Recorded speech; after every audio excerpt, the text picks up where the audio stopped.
The LGBTQI rights advocacy group Access Chapter 2 is celebrating its founding director and Deputy Minister of the Department of Women, Youth and Persons with Disabilities, Mapaseka Steve Letsike's delivery of a statement on behalf of the UN LGBTQI Core Group at the Permanent Forum on People of African Descent. The organization says this is a proud and important moment in African queer history. While celebrating this milestone, AC2 has also expressed regret at what it calls dehumanizing remarks regarding the trans community by DA Federal Council Chair Helen Zille. Joining us for more on this is Minothando Hlanganyana, spokesperson of Access Chapter 2. Good evening, Minothando. Thank you very much for joining us on the program. Now, you have issued a statement specifically expressing your outrage at Helen Zille's post on X, welcoming that UK Supreme Court judgment denying trans women recognition as women. And we all know that this ruling will, of course, have far-reaching consequences for trans women in the UK on whether spaces and services reserved for women will now be extended to them. Just take us through the statement that you issued. We were actually disgusted by Helen Zille reducing the struggle of LGBTQI people, particularly the trans people, to a virus. She exploited the pain that the people of this world have felt because of COVID-19 to instill and instigate hatred against transgender people.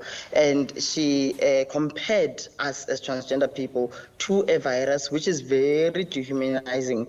And it is very surprising that a chairperson of the Council of the Federation of the DA would say something like that when the DA says it supports LGBTQIA plus people and stands in solidarity with our struggle. So we are disgusted by her statement, and we are disappointed in the silence of the DA amidst all this that the chairperson of the Federal Council of their party is saying, which means they are enabling it and they support it.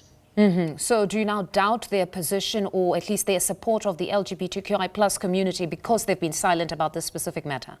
Definitely, because if they really supported our struggle and they stood in solidarity with us, they would not have allowed this to happen.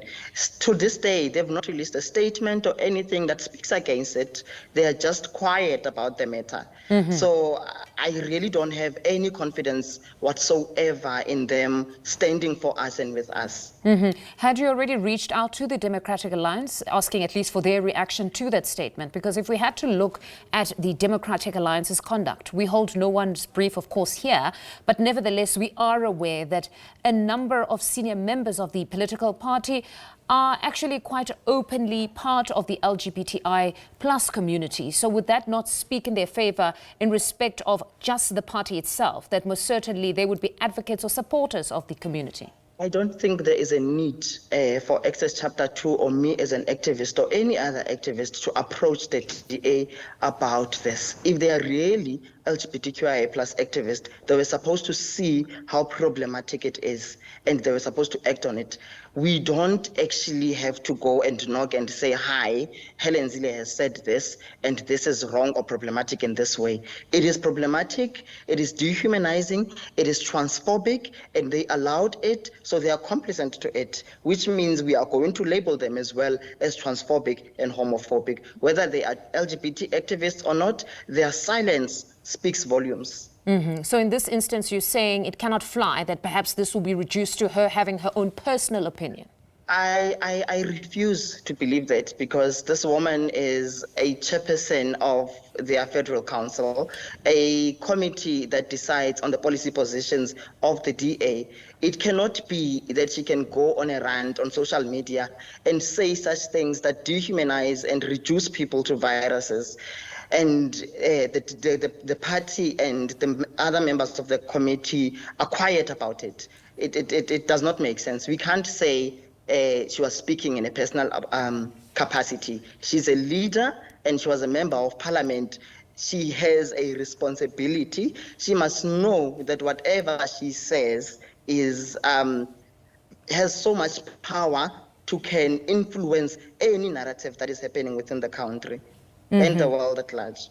Well, on our part, at the very least, Minothando, we did reach out to the Democratic Alliance asking if we could speak to Helen Zille herself or perhaps the spokesperson of the DA specifically on this matter, but they didn't get back to us. So most certainly we will try, even tomorrow, to pose some of these questions around at least them attempting to distance themselves from the personal views of Ms. Zille or perhaps condemning them, at least given where they stand specifically in their support of the LGBTI plus community. But Minothando, thank you very much for joining us this evening. That's Minothando Hlanganyana, spokesperson for the Access Chapter 2.